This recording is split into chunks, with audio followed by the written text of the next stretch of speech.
this study. And the thing I want to share, I couldn't help but notice, I don't know if anybody's seen the room in the side.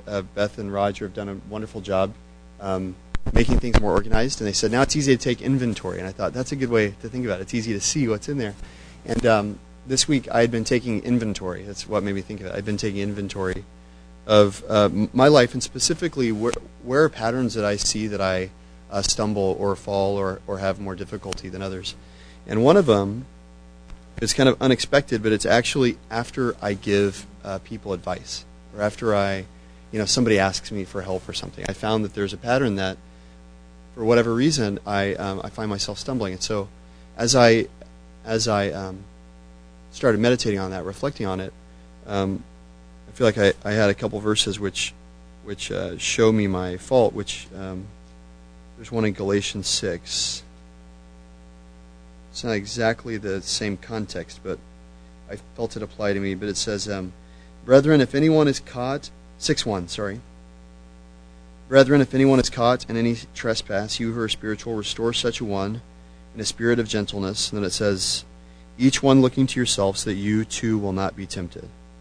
And then there's also a verse, I think it's in Romans 12, which is a verse we're all familiar with.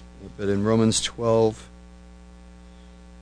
verse 3, it says, "For through the grace given to me, I say to everyone among you not to think more highly of himself than he ought to think, but to think so as to have sound judgment, as God has allotted to each measure of faith."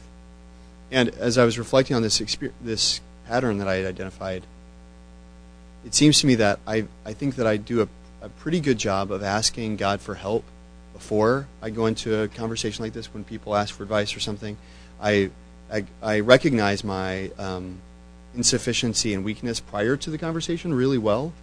But I've noticed that after a conversation like that, if I'm not as diligent to ask for help and as diligent to ask for the Holy Spirit's power after giving someone advice, I can fall into this trap of thinking more highly of myself than I ought to. I think, oh, those were some good thoughts.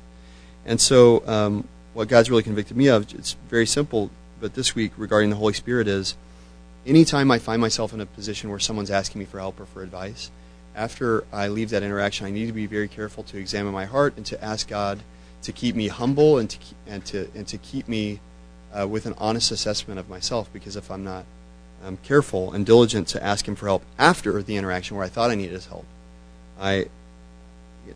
be careful to let him who thinks he stands take heed lest he fall. So asking for the Spirit's help after we've given someone advice and help is just as important as before we give someone advice.